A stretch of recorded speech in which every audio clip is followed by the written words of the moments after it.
Donc bonjour à tous, on va démarrer la Thaïlande. Je suis très content qu'on démarre la Thaïlande. Et comme c'est une cuisine que je connais plutôt bien, je vais faire un premier micro-épisode sur les goûts de la cuisine thaïlandaise où je vais vous présenter un peu tous les ingrédients de la cuisine thaïlandaise. Et vous allez voir, c'est délicieux, c'est frais, c'est citronné, c'est un plaisir.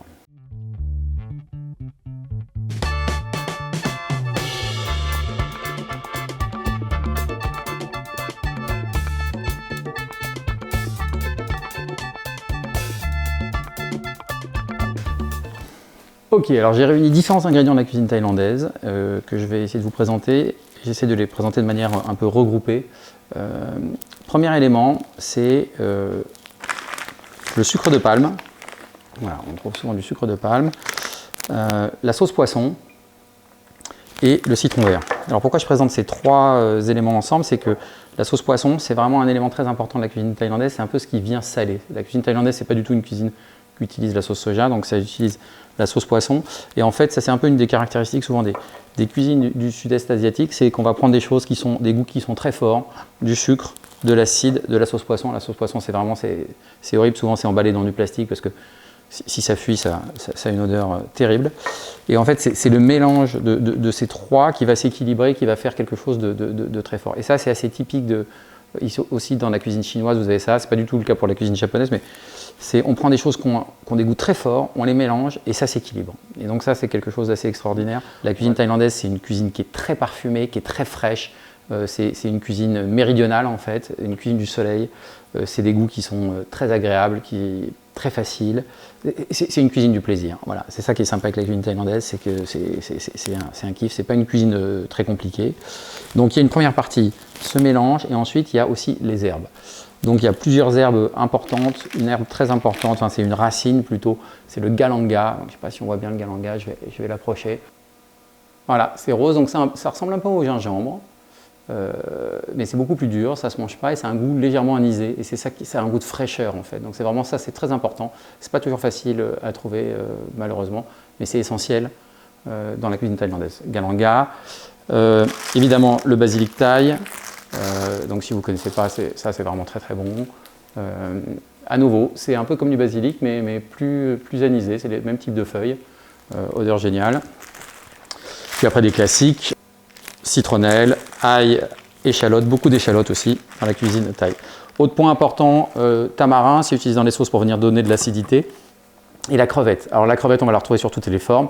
Crevette évidemment crue, cuite. Là, c'est de la pâte de crevette. Vous avez de la crevette séchée. Il y a de la sauce de poisson. Enfin voilà, c'est vraiment très utilisé. Et il y a ce côté où on mélange tout le temps la sauce poisson ou la crevette avec de la viande. Il n'y a pas de souci. Et notamment, après, il y a le piment. Et ça, je pense qu'on le fera parce que c'est important pour la soupe tom kha kai d'avoir une sauce particulière. C'est une sauce qui est faite avec du piment et de la pâte de crevette. Et c'est une sauce qui sent très fort, qui a un côté un peu attaque chimique si vous la faites. Et d'ailleurs, à un moment, j'avais vu quelque chose un fait divers dans le Guardian où les gens avaient appelé la police parce qu'il y avait un restaurant thaï qui préparait cette sauce.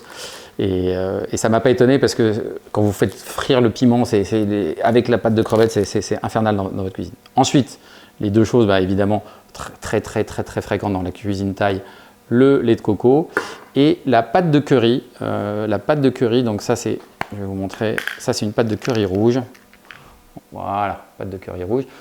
Ok, donc ça, on peut la faire soi-même, mais en fait c'est très difficile de la faire soi-même parce qu'il faut écraser les ingrédients. Donc il y a du galanga dedans, vous voyez si on regarde la composition, ail, piment rouge, citronnelle, échalote, sel, galanga, feuille de, bien sûr, j'ai oublié la feuille, alors ça c'est fondamental, la feuille de kombava, ça je vais vous sortir la feuille de kombava. La feuille de kombava, c'est une feuille de citronnier, le kombava étant un petit citron vert fripé. On va voir si on arrive à faire le point sur la feuille de kombava. Voilà, ok, donc feuille de kombava. Donc c'est une odeur extraordinaire et alors ce qui est intéressant, on la trouve congelée. Donc ça, c'est vraiment important d'en avoir. Vous la trouvez pas fraîche et ce qui est rigolo, c'est que Nina, dans un premier épisode, elle était au Portugal et justement au Portugal, la personne produisait du kombava frais. En fait, pourquoi est-ce qu'on le trouve que congelé? C'est que visiblement, il y a une maladie qu'on ne veut pas importer en Europe. Ah d'ailleurs là on voit le kombava, on voit le fruit, on voit le kombava là-dessus. Voilà, on voit ici, c'est un petit citron vert qui n'a pas de jus et qui est fripé. Qui a peu de jus. Et en fait donc le kombava, on ne le trouve pas frais, on peut le trouver séché ou congelé. Et avec le Brexit, visiblement l'Angleterre maintenant a le droit d'en importer du frais. Cela dit, moi je suis en Angleterre, j'en ai pas encore vu. Autre épice importante dans la cuisine thaï, c'est le poivre vert. Donc on trouve des petites grappes de poivre vert comme ça. Là c'est un poivre vert que j'ai congelé. Et ça, on va l'utiliser. On a beaucoup de plats dans la cuisine thaïlandaise qui sont des plats sautés au basilic thaï et avec du poivre vert. Donc on a des plats ensuite, donc piment, lait de coco, ça va très bien ensemble. C'est souvent, c'est la base de tous les currys thaï. Et si on revient d'ailleurs sur les currys, il y a 3 pâtes de curry. Il y a la pâte de curry rouge, la pâte de curry vert et la pâte de curry jaune. Moi je préfère la pâte de curry rouge. La pâte de curry rouge c'est très bon sur le curry de canard, curry de crevettes. Curry vert c'est plutôt le curry de poulet, curry de porc aussi, je crois peut-être avec du curry jaune. Bon là je dis peut-être une bêtise, mais voilà. Donc pâte de curry, pourquoi on ne peut pas la faire soi-même? J'en ai parlé tout à l'heure, mais en fait c'est très dur à écraser. Donc il faut acheter des pâtes toutes faites et on va pouvoir remettre un peu de galanga dedans pour redonner un peu de fraîcheur, pour montrer que voilà, donc on part d'une pâte et puis on rajoute les ingrédients du curry en bout pour venir redonner de la fraîcheur. Dernier élément, le riz gluant. Donc le riz gluant c'est un riz qui est très blanc.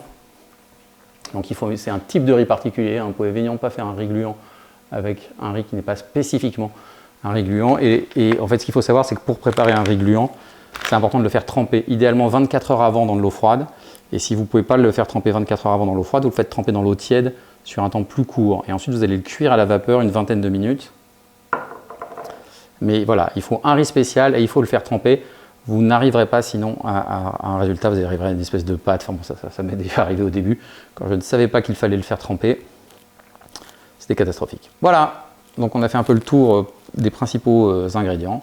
On va pouvoir maintenant commencer nos vraies premières recettes de cuisine thaïlandaise.